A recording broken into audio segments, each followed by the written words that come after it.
أيها الذين آمنوا وأهليكم نارا وقودها الناس والحجارة عليها ملائكة غلاظ شداد لا يعصون الله ما أمرهم ويفعلون ما يؤمرون. وقال النبي صلى الله تعالى عليه وسلم: إذا مات حامل القرآن قال الله تعالى لعرضه: يا عرضي لا تعقل جسده. قالت العرض: یا رب کیف آخذ جسده وفي قلبه کلامه، او كما قال علیہ الصلاۃ والسلام۔ بزرگان محترم، میں اردو میں بات کروں گا، اور مجھے بتایا گیا کہ الحمدللہ یہاں اردو میں لوگ سمجھتے ہیں اور زیادہ تر کمیونٹی اردو ہی کو سمجھنے والی ہے، اور حضرت مفتی صاحب نے آپ کے سامنے انگلش میں مختصر لیکن جامع بات کی ہے۔ پہلی بات کہ مفتی صاحب نے ایک حدیث شریف کی طرف اشارہ کیا کہ نبی اکرم صلی اللہ علیہ وسلم فرماتے ہیں کہ جس نے الف لام میم پڑھا اس کو 30 نیکیاں ملے گی۔ وَأَنَا لَا أَقُولُ الف لام میم حرف بل الف حرف ولام حرف ومیم حرف۔ الف ایک لیٹر ہے، میم ایک ہے اور لام ایک ہے۔ گویا الف پر 10، لام پر 10 اور میم پر 10، اللہ تعالیٰ 30 نیکیاں عطا فرمائے۔ اس حدیث شریف پر آپ غور فرمائیں کہ جناب نبی کریم صلی اللہ علیہ وسلم جب قرآن کی تلاوت کا مسئلہ بیان فرماتے ہیں تو جس سینٹنس سے مثال دے رہے ہیں اس لفظ کا معنی کوئی نہیں جانتا۔ یہ علماء کہتے ہیں آپ ان سے پوچھئے کہ الف لام میم کا کیا معنی ہے، ما معنی الف لام میم؟ اللہ عالم بمرادہ بذلک، اللہ اس کی مراد کو بہت جانتا ہے۔ الف لام میم کا معنی کوئی نہیں جانتا، اور نبی جب ثواب بیان فرماتے ہیں تلاوت قرآن پر تو ایسے لفظ کو ذکر فرماتے ہیں جس کا معنی کوئی نہیں جانتا۔ نبی کریم صلی اللہ علیہ وسلم نے اپنی امت کو اشارہ فرمایا کہ بغیر سمجھ کے قرآن پڑھو گے تو بھی اللہ ثواب عطا فرمائے۔ مسئلہ یاد رکھے، الف لام میم کا معنی کوئی جانتا ہی نہیں ہے، اور نبی مثال اس کی دے رہے ہیں۔ تو بغیر سمجھے ہوئے بھی ہاں قرآن کریم کو سمجھنا چاہیے۔ ان ھذا القرآن یہدی للتی ہی اقوم، ہدایت کے لیے آیا ہے۔ امام غزالی رحمۃ اللہ علیہ فرماتے ہیں کہ اللہ تعالیٰ کی طرف سے خط ہے اپنے بندوں کے نام، اور کسی میرے محبوب کا خط آ جائے اور میں اس کی زبان نہیں جانتا ہوں، فرینچ نہیں جانتا، یا چلو میں انگلش نہیں جانتا ہوں، یا میں ترکیہ زبان نہیں جانتا، یا پشتو نہیں جانتا، اور مجھے اس زبان میں خط آیا تو میں 10 آدمیوں کو خط بتاتا ہوں کہ بتاؤ میرا محبوب کیا لکھتا ہے، میرا محبوب کیا کہہ رہا ہے اس میں۔ افسوس کہ اپنے دنیا کے محبوب کے خط کو سمجھنے کے لیے 10 آدمیوں کی خوشامد کی اور خط کو پڑھایا، لیکن اللہ کے قرآن کو سمجھنے کے لیے زندگی پوری ہو گئی، کسی عالم کے پاس نہیں گئی۔ کیا آپ ہمیں قرآن سمجھائیے، اللہ تعالیٰ اس قرآن میں ہم کو کیا کہہ رہا ہے، ہمارا رب کیا کہہ رہا ہے، کبھی کسی کے پاس نہیں گئے۔ تو قرآن سمجھنا چاہیے اور سمجھ کر پڑھنا چاہیے، لیکن لوگ جو یہ کہتے ہیں کہ یہ حافظ کرانے سے کیا فائدہ، یہ جو ہے رت لیا اور پڑھ لیا، اس سے کیا فائدہ؟ نبی علیہ الصلوۃ والسلام فرماتے ہیں کہ بغیر سمجھے پڑھو گے تو بھی ثواب سے خالی نہیں، ثواب ضرور ملے گا اس پر۔ افضل القرآن کلام اللہ۔ ہمارے بزرگان دین فرماتے ہیں کہ تسبیحات جو ہیں، دعائیں جو ہیں، اللہ کے نبی علیہ السلام نے جو دعائیں سکھائی ہیں، یقیناً اس دعا کو سمجھ کر اللہ سے کہنا چاہیے، لیکن اس دعا کو سمجھے بغیر بھی کسی نے اگر ان دعاؤں کا اہتمام کیا تو یہ فائدے سے خالی نہیں، چلو کم سے کم زبان تو اللہ کے ذکر میں مشغول ہو گئی، ایک عضو تو مشغول ہوا اللہ کی یادوں میں۔ تو پہلا فائدہ تو قرآن کریم کا یہ ہے، چونکہ حدیث شریف مفتی صاحب نے نقل کی تھی تو میں نے اس پر یہ اشارہ کر دیا کہ قرآن بغیر سمجھ کر پڑھو گے تو بھی انشاءاللہ تعالی اللہ ثواب عطا فرمائے گا۔ دوسری بات، یہ بچے اگر اردو جانتے ہیں تو میں ان سے ایک سوال کرتا ہوں، قرآن ختم ہوا والناس پر، اور تم نے والناس سے آگے الحمد بھی پڑھی اور اولئک علی ھدی من ربہم بھی پڑھا، اور بار بار اعلان ہوتا رہا اب قرآن ختم کریں گے فلاں اسٹوڈنٹ، اب قرآن ختم کریں گے فلاں اسٹوڈنٹ، تو ختم تو والناس پر ہو رہا تھا، پھر یہ الحمد شریف آگے کیوں پڑھی؟ یہ اولئک علی ھدی من ربہم تک تم نے کیوں پڑھا؟ قرآن تو والناس پر ختم ہو گیا ہے، کوئی جواب تمہارے پاس؟ میں تمہیں اس کا جواب بتاؤں، قرآن والناس پر ختم ہو گیا، عرب میں دستور یہی ہے کہ والناس پر قرآن ختم کر دیتے، آگے الف لام میم ذالک الکتاب نہیں پڑھتے۔ آپ نے حرم شریف کی تراویح بھی سنی ہوگی، وہ والناس پر ختم کر دیتے بس۔ لیکن ہمارے پاس تراویح میں بھی یہ مزاج ہے کہ جس دن قرآن ختم ہوتا ہے تو آخری رکعت میں اولئک علی ھدی من ربہم تک پڑھتے ہیں۔ تو وہاں بھی کبھی غور کیا کہ قرآن تو والناس پر ختم ہو گیا، پھر آگے کیوں پڑھ رہے؟ ختم قرآن ہے وہ، تو یہ بھی ختم قرآن ہے۔ اس کا جواب یہ ہے کہ یہ ہمارے اکابر نے جان بوجھ کر یہ رکھا ہے، اور اس میں شیطان کو تھپڑ مارنا ہے، اور وہ یہ کہ والناس پر میرا قرآن ختم ہو گیا، تو اے مردود شیطان تو یہ نہ سمجھنا کہ بس میں نے بند کر دیا، میں ابھی ہی تیرے سامنے دوسرا قرآن شروع کر دیتا ہوں۔ الحمدللہ رب العالمین، الف لام میم ذالک الکتاب لا ریب فیہ، تو یہ دوسرا قرآن تم نے شروع کر دیا، تو اب اس کو پورا کرنا بھی ضروری ہو گیا۔ سمجھ میں آیا؟ جب دوسرا قرآن تم نے ابھی شروع کر دیا تو اس کو پورا بھی کریں، اور جب وہ پورا کریں گے تو پھر تم آگے پڑھو گے تو پھر تیسرا پورا کر دیں۔ تو اسی طرح مسلسل قرآن کریم کو پڑھتے رہنا چاہیے۔ مجھے قاری صاحب نے بتایا کہ وہ جو ایک اسٹوڈنٹ ہے اس نے ماشاءاللہ 1 ڈے پورا قرآن کریم سنا دیا۔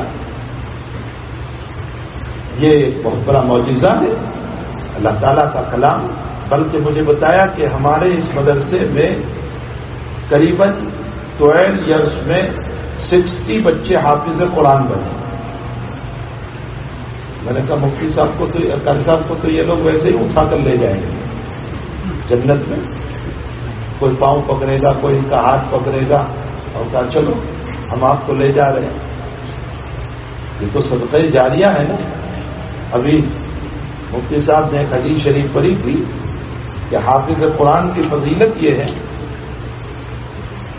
کہ وہ ایسے 10 آدمیوں کی سفارش کرے گا، وجبت لہم النار، جن کے لیے جہنم واجب ہو چکی ہو، ان کی یہ سفارش کرے گا، اور سفارش کر کے یہ لوگ جنت میں لے جائیں گے، اور ان کے پیرنٹس خوش ہو جائیں اس بات کے اوپر، ان کے والدین، کہ قیامت کے دن ان کے والدین کو جو سر کے اوپر تاج پہنایا جائے گا اس کی چمک، اس کا ڈائمنڈ جو ہوگا وہ ایسا چمکتا ہوگا کہ سن اور آفتاب کی روشنی تو اس کے سامنے کوئی حیثیت نہیں رکھتی۔ یہ سن اور آفتاب جو ہے نا پوری دنیا کو روشن کر رہا ہے، اس تاج کا ایک ایک ڈائمنڈ ایسے ہزاروں آفتاب کی روشنی کو ختم کر دیں گے۔ اتنے چمکدار ہوں گے۔ جب پیرنٹس کو اتنا بہترین تاج ملے گا تو ان حافظوں کو اللہ کیا عطا فرمائے گا؟ اللہ اکبر! آپ تصور تو کریں کیا عطا فرمائیں گے، میں آپ کو بتاؤں۔ حدیث شریف میں ہے اذا مات حامل القرآن، جب قرآن کا حافظ اور عالم مرتا ہے تو قال اللہ تعالی لعرضہ، اللہ زمین سے کہتا ہے یا عرضی، لا تاکل جسدہ، اے زمین تو اس کی باڈی کو ٹچ نہ کرنا. اللہ، تو زمین اللہ سے کیا کہتی ہے؟ یا رب کیف اعقل جسدہ وفی قلبہ کلامہ، اے اللہ میں اس کی باڈی کو کیسے ٹچ کروں جبکہ اس میں تیرا قرآن موجود ہے. قرآن کریم کی برکت سے اللہ قبر میں باڈی کی حفاظت فرماتا ہے. اور اگر یقین نہ آئے تو قبر کھود کے دیکھ لو حافظ قرآن. اب چونکہ ہمیں تو دنیا کے فلوس پر یقین ہے نا، پیسوں پر بہت یقین ہے، نقدی چیز چاہیے. میں نے ابھی جمعہ کے دن بیان میں ایک بات کہی تھی کہ اعمال صالحہ پر، نیک اعمال پر وہ قیامت میں جنت ملنے والی ہے، ثواب ملنے والا ہے، اللہ کی رضا ملنے والی ہے، وہ تو سب ہے اپنی جگہ، لیکن نیک اعمال پر دنیا میں بھی فائدہ ہوتا ہے. کیا فائدہ ہوتا ہے؟ وَلَنُحْيِيَنَّهُ حَيَاةً طَيِّبَةً، ہم پاکیزہ زندگی دیں گے. وَمَن يَعْمَلْ مِنَ الصَّالِحَاتِ مِنْ عَمَلٍ وَمَن يَعْمَلْ مِنَ الصَّالِحَاتِ وَهُوَ مُؤْمِنٌ فَلَنُحْيِيَنَّهُ حَيَاةً طَيِّبَةً. کیا پاکیزہ زندگی ہے؟ فرمایا پہلا فائدہ اعمال صالحہ کا یہ ہوگا کہ حق تعالی جل شانہ و عم نوالہ اس کو دل کا اطمینان نصیب فرما دے گا. فائدہ ہے کہ نہیں؟ اور دل کا اطمینان کسی مارکیٹ میں نہیں ملتا، کسی دکان پہ نہیں ملے گا. آپ ہزاروں ڈالر دے دیں، دل کا سکون جو ہے وہ دکانوں پر نہیں ملتا ہے. آج لوگ یہ سمجھتے ہیں ہمارے پاس پیسے ہیں، دولت ہے، شاندار بنگلہ ہے، مکان ہے، ہاؤس ہے، اے سی ہے اور ہیٹنگ ہے اور بیڈ بڑا خوبصورت ہے، سب کچھ ہے. میرے بھائیوں اور میری بہنوں، بیڈ سے نیند نہیں آتی، نیند تو اللہ دیتا ہے. آپ کا بیڈ کتنا ہی بہتر کیوں نہ ہو، آپ کا فرنیچر کتنا ہی قیمتی کیوں نہ ہو، آپ کا صوفہ $10,000 کا کیوں نہ ہو، دل کو راحت اس سے نہیں ملتی ہے، سکون اس سے نہیں ملتا ہے. سکون اللہ عطا فرماتا ہے. اللہ بذکر اللہ تطمئن القلوب، اور ذکر اللہ میں اعمال صالحہ.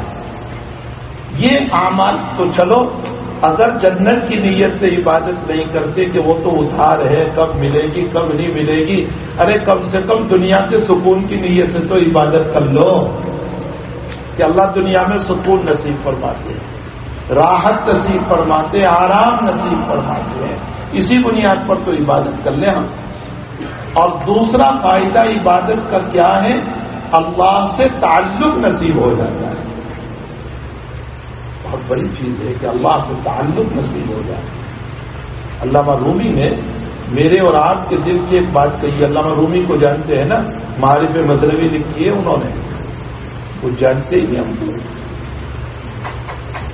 علامہ رومی نے ہمارے دل کی ایک بات کہی، ایک سوال قائم کیا، اور وہ سوال یہ ہے کہ اللہ 60 ایئرس کا ہو گیا، 70 ایئرس کا ہو گیا، 50 ایئرس کا ہو گیا کہ اللہ میں ہر نماز کے بعد اللہم اللہم اے اللہ اے اللہ اے اللہ، آج تک تو نے مجھ کو جواب نہیں دیا کہ لبیک میرے بندے میں حاضر ہوں. تو نے تو کوئی جواب دیا ہی نہیں. فجر بعد، ظہر بعد، عصر بعد، مغرب بعد، عشاء بعد، تہجد میں، قرآن کی تلاوت پر ہر وقت اللہم اللہم، لیکن تو جواب دیتا ہی نہیں. میں مفتی صاحب کو ابھی ایک مرتبہ کہوں، مفتی صاحب فوراً کہیں گے جی، اور میں نے اتنی مرتبہ تجھے بلایا اور بلاتا رہتا ہوں لیکن تو کبھی جواب دیتا ہی نہیں. یہ میرے اور آپ کے دل کا سوال ہے جو رومی نے نقل کیا، اور پھر رومی نے اس کا جواب دیا. کیا جواب دیا؟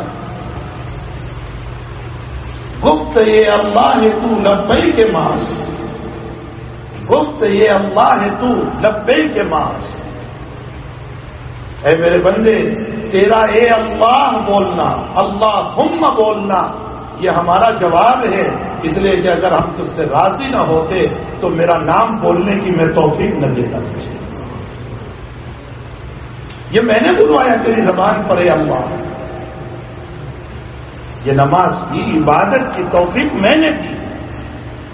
اسی لیے ہمارے حضرت حاجی امداد اللہ صاحب رحمۃ اللہ علیہ سے کسی نے سوال فرمایا، حضرت تو حاجی صاحب رحمۃ اللہ علیہ تھے، کسی کو غریب شخصیت تھی، فرمایا میں کسی کو جب بیعت کرتا ہوں تو میری نیت کیا ہوتی ہے؟ فرمایا نیت یہ ہوتی ہے اللہ اگر قیامت میں تو نے مجھ کو معاف کر دیا تو میں یوں کہوں گا اللہ اس نے میرا ہاتھ پکڑا تھا اسے بھی معاف کر دیا، اور اگر یہ اللہ قیامت میں اس کو تو نے معاف کر دیا اور میری پکڑ ہو گئی تو میں اس سے کہوں گا کہ اللہ نے تجھے معاف کر دیا ہے، میں نے دنیا میں تیرا ہاتھ پکڑا تھا، آج تو میرا ہاتھ پکڑ لے. کیا تواضع ہے مرید کے بات میں کہہ رہے ہیں. تو حضرت عائشہ رحمۃ اللہ علیہ سے کسی نے سوال فرمایا کہ حضرت میری ایک نماز قبول ہو گئی ظہر کی، اس کی کوئی نشانی ہے؟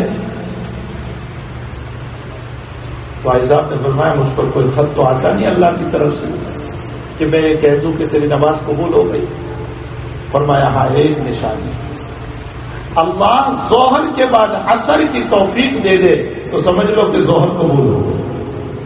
اس لیے کہ اللہ اپنے در پر جس سے ناراض ہوتا ہے اس کو نہیں بلاتا ہے، اس کو توفیق ہی نہیں دیتا ہے. ان بچوں کو جو اللہ نے قرآن کریم کی توفیق دی، حفظ کی، اس کا مطلب اللہ ان سے خوش ہے، اللہ تعالیٰ ان سے خوش ہے، اللہ ان کو اپنے کلام سے نوازنا چاہتا ہے.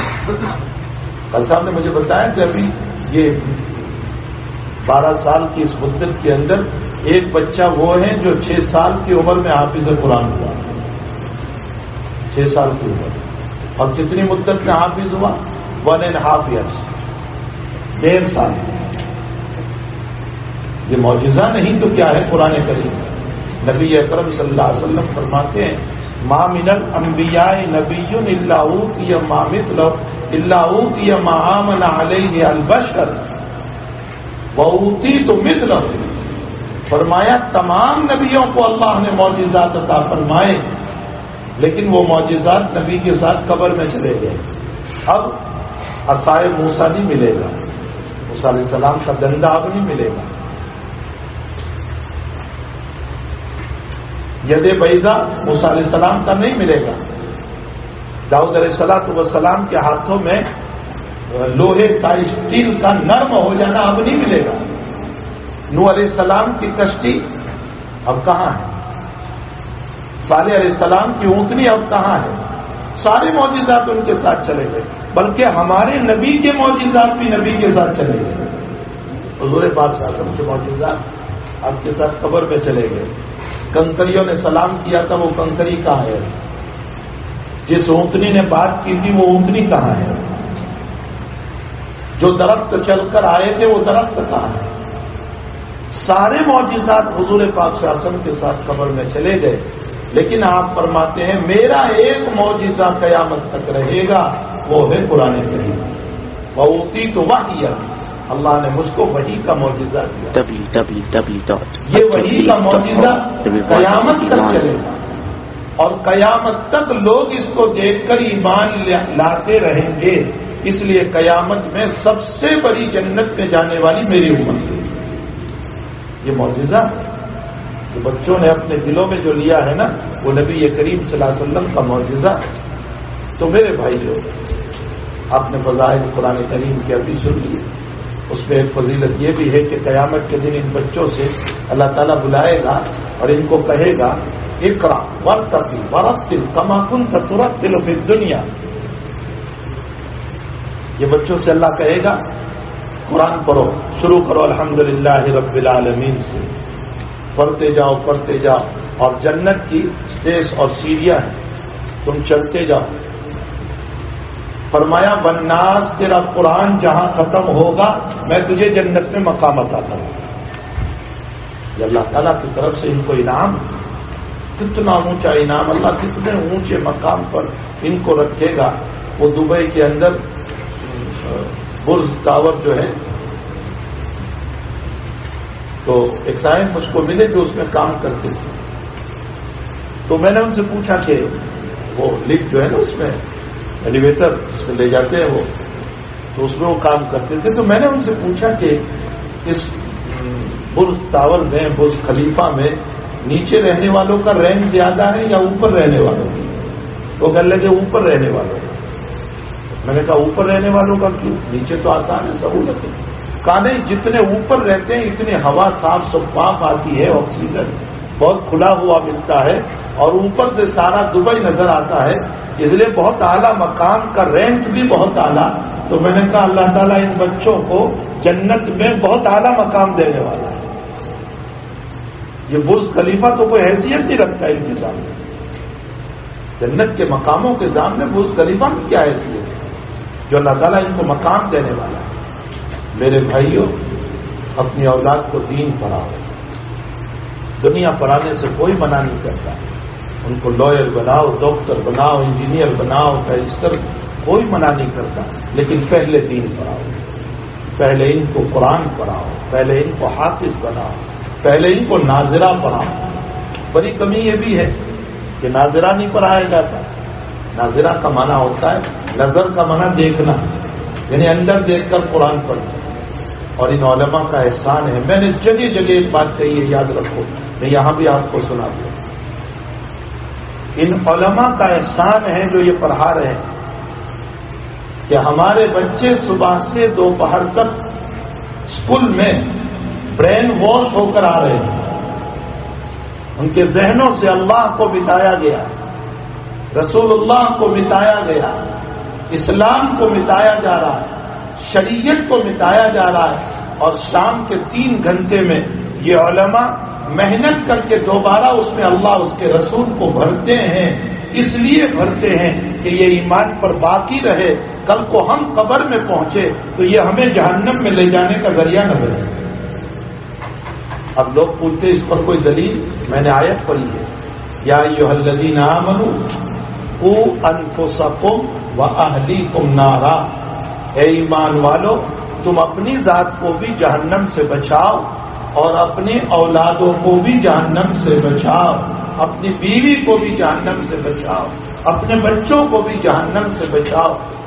یہ علماء جانتے ہیں قو امر کا صیغہ ہے، جیسے نماز پڑھنا فرض ہے، روزہ رکھنا فرض ہے، زکوٰۃ دینا فرض ہے، حج کرنا فرض ہے، اسی طرح اس آیت سے ثابت ہوتا ہے کہ اولاد کو دین پڑھانا بھی فرض ہے۔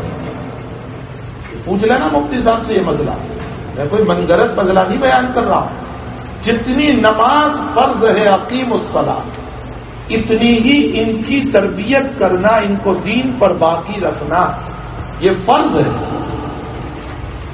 اور نماز تو ہم پڑھتے ہیں، روزہ بھی رکھ رہے ہیں، زکوٰۃ بھی دے رہے ہیں، حج بھی کر رہے ہیں، لیکن ان کی تربیت نہیں کی، ان کی زندگی کو نہیں دیکھا ہم نے۔ یہ تو نادان ہے بیچارے، یہ چھوٹے ہیں، یہ ناسمجھ ہے، ان کو اپنے فیوچر کا پتہ نہیں، ان کو اپنے مستقبل کا پتہ نہیں ہے۔ ہم نے موبائل تھما دیا۔ کسی زمانے میں جب سنیما ہال تھے تو یہ داڑھی ہم کو بچاتی تھی سنیما ہال جانے سے، کہ اگر میں اس داڑھی کے ساتھ لائن میں ٹکٹ لینے کھڑا رہوں گا تو لوگ کیا کہیں گے کہ داڑھی والا سنیما دیکھنے جا رہا ہے۔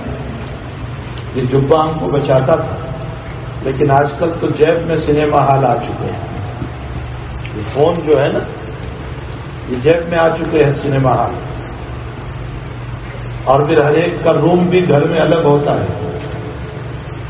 اب یہ ہمارا بچہ اپنے روم میں بیٹھ کر موبائل پر کیا دیکھ رہا ہے اللہ ہی بہتر جانتا ہے، پھر اس کا پاسورڈ پوچھو تو یہ ابا کو بھی نہیں بتاتی، اپنے فون کا پاسورڈ جو ہے وہ ابا کو بھی نہیں بتاتی، امی کو بھی نہیں بتاتی۔ کیوں؟ اس لیے یہ پکڑے جائیں گے کہ کیا دیکھ رہے ہیں۔ تو یہ خلوتوں میں گندگیوں کو نہ دیکھیں، ان کا ذہن خراب نہ ہو، یہ بے حیائی میں نہ جائیں، یہ ننگی دنیا میں قدم نہ رکھیں، بلکہ اللہ اس کے رسول قرآن اور اس کے حدیث کے دیوانے رہیں۔ اس کے لیے ضرورت ہے ہمیں کہ ہم ان کی تربیت کریں، ان کی زندگی بنائیں، ان کا جو ہے فیوچر بنائیں، تاکہ کل کو ہم جب قبر میں پہنچے تو یہ ہماری قبر پر آ کر کم سے کم قل اللہ تو پڑھے، یہ سارے ثواب تو کریں گے۔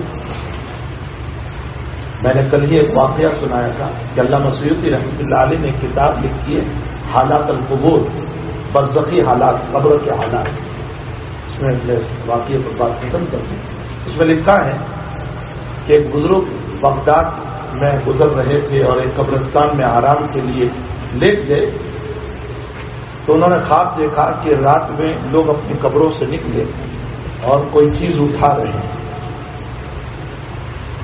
تو بزرگ نے خواب میں پوچھا کہ بھائی آپ لوگ کیا اٹھا رہے ہیں؟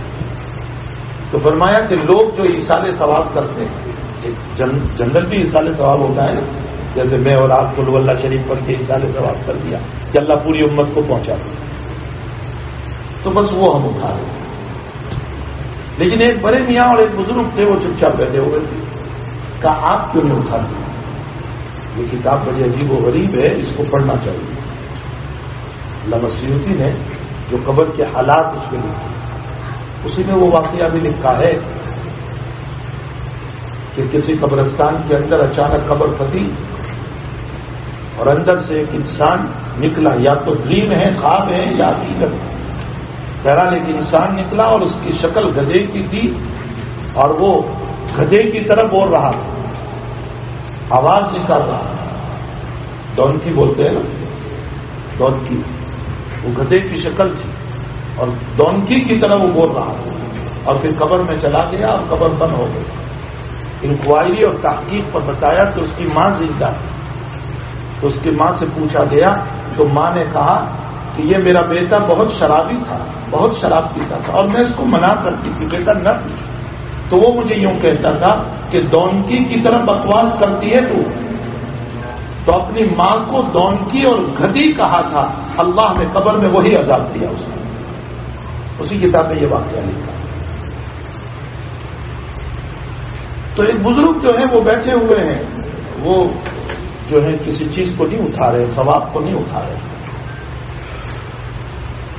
تو وہ ڈریم دیکھنے والے بزرگ پوچھ رہے ہیں ان سے کہ بھائی آپ کیوں نہیں اٹھا رہے؟ سارے لوگ تو یہ اٹھا رہے ثواب کی، آپ کو ضرورت نہیں ہے. تو اس بزرگ نے جواب دیا کہ میں نے اپنے بیٹے کو حافظ قرآن بنایا ہے. اللہ.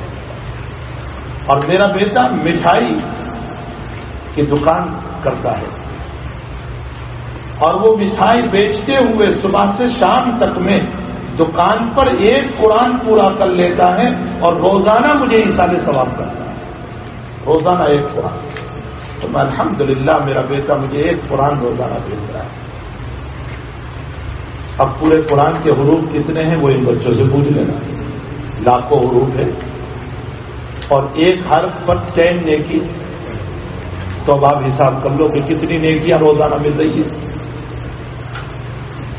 تو دین میں پوچھا کہ اچھا تیرے بیٹے کا ایڈریس دے. تو باقاعدہ اس آدمی نے ایڈریس دیا اپنے بیٹے.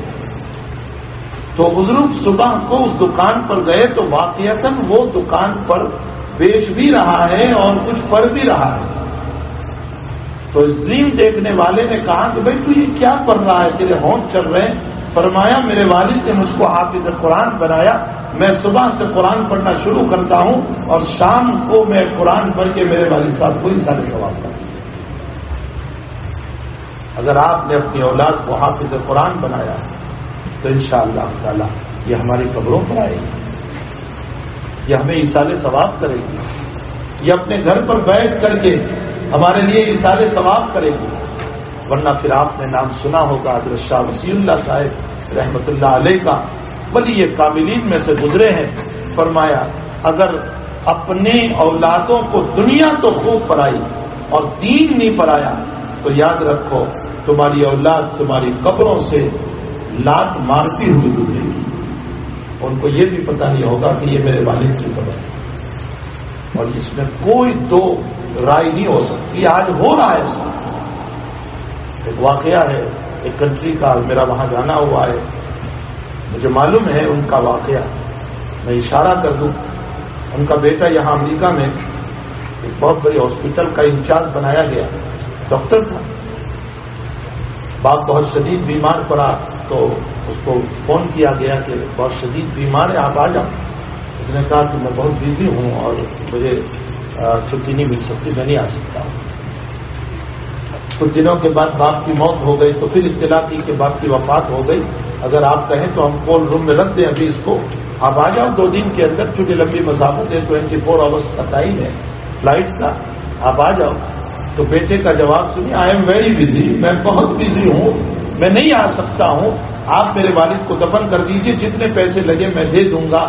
ایسے وقت میں اس کے چھوٹے بھائی نے اس بڑے بھائی کو لکھا، بیٹے تیرے پیسوں کا میرا باپ محتاج نہیں ہے، تیرے کندھے کا میرا باپ محتاج ہے۔ لیکن وہ کندھا کیوں نہیں ملا اس کو؟ اس لیے کہ اس بچے کو دنیا کی تعلیم تو دی تھی، قرآن نے دیا تھا اس کو، رسول اللہ نہیں دیے تھے، دین کی تعلیم دی۔ یہی امریکہ کا اور ایک واقعہ سناؤ، ایک عورت ہے انتقال کر گئی وہ تو بیچاری، اس نے مجھے جب فون کیا تھا 10 سال پہلے، اس وقت 75 یا 80 سال کی عمر تھی، مجھے کہا کہ مولانا میرے لیے دعا کیجیے، میرے بیٹے نے جو ڈاکٹر ہے اس نے ایک وائٹ پیپر سے نکاح کر لیا ہے اور وہ مجھے اب گھر میں رکھنا نہیں چاہتی، اس لیے میرے بچے کو یہ سمجھایا کہ تیری ماں مینٹلی افیکٹ والی ہو چکی ہے، اس کو مینٹل ہاسپٹل میں داخل کر دیں۔ تو میرے بچے نے وہاں جو ہے مینٹل ہاسپٹل کا سب کچھ نظام بھی کر لیا ہے، مجھے 2 دن میں لے جائیں گے، مجھے کوئی مینٹلی افیکٹ نہیں ہے، الحمدللہ میں بہت اچھی ہوں، لیکن یہ بہانہ بنا کر کے مجھے ایڈمٹ کیا جائے گا۔ مولانا دعا فرمائیں، میری 30 سال کی عمر سے آج تک تہجد نہیں گئی، وہاں میری نماز کا کیا مسئلہ ہوگا؟ یہ ماں رو رہی ہے، اور میرے کھانے کا کیا مسئلہ ہوگا جبکہ میں نے حرام کا لقمہ نہیں کھایا ہے؟ اور اس کے بعد ماں نے روتے ہوئے جو جواب دیا وہ یہ جواب تھا، افسوس مجھ ہی پر ہے، میں نے اس کو دنیا پڑھائی، دین نہیں پڑھایا، اپنی اولادوں کو پہلے دین پڑھاؤ، پھر جو چاہے آپ پڑھاؤ، کوئی حرج نہیں، ان کو لائر بناؤ، ان کو ڈاکٹر بناؤ، کون بنا کر رہا ہے، لیکن پہلے قرآن پڑھا دو، پہلے ان کو حافظ بناؤ، پہلے رسول اللہ صلی اللہ علیہ وسلم کی سنتیں سکھاؤ، ان کو مبارک زندگی ان کو بتاؤ، اب تعالیٰ جل شان ہو اس مدرسے کو دین دوگنی رات چوگنی ترقیوں سے مالا مال فرمائے۔ اللہ تعالیٰ ان بچوں کے سینوں میں جو بہت پیارے بچے لگ رہے ہیں، اللہ ان کے سینوں میں تا قیام قیامت قرآن کریم کو محفوظ فرمائے، اور ان کے والدین کی، ان کے پیرنٹس کی، ان کے رشتہ داروں کی، ان کے استاذ کی، اور جتنے لوگ ہیں بلکہ ہم لوگ بھی شریک ہو جائیں کہ اللہ ہم سب کی بھی ان بچوں کے قرآن کے صدقے میں ہماری بھی مغفرت فرما دے۔ قرآن بہت بڑی دولت ہے، جن کے بچوں کو ملی ہے وہ جو ہے بہت خوشی کا اظہار کریں کہ بہت بڑی دولت ملی ہے، بہت بڑی دولت ملی ہے، کوئی معمولی دولت آپ کے بچوں کو اللہ تعالیٰ نے نہیں دی ہے۔ اگر لائر اور ٹیچر بن جاتے اور یہ ڈاکٹر بن جاتے تو آپ 2 ہاتھ ان کو گلے لگاتے۔ اور اس قرآن پر کیا ہم کو خوشی نہیں ہوگی کہ اللہ نے اپنا مبارک قرآن ان کے سینے میں اتار دیا، جو کتنی محنتوں کے بعد اترا ہے؟ یہ تو استاد سے پوچھے کہ کتنی محنتیں ان کے لگی ہے اور کتنی محنتوں کے بعد یہ قرآن ان کے دل میں اترا ہوا ہے۔ تو خوش نصیب ہے وہ لوگ جو اس طرح جن کے بچے حافظ قرآن بنے ہیں اور جن کے بچے حافظ قرآن بن رہے ہیں۔ اللہ تعالیٰ ان کو بھی جلد از جلد حافظ قرآن بنا دیں، اور آئندہ ہم سب کو بھی اپنی اولادوں کو حافظ قرآن بنانے کی، عالم دین بنانے کی، کم سے کم دین کے داعی بنانے کی، قرآن اور حدیث ان کو کچھ پڑھانے کی اللہ ہم سب کو توفیق عطا فرمائے۔ وصلی اللہ علی نبینا محمد وآلہ وصحبہ اجمعین برحمتک یا ارحم الراحمین۔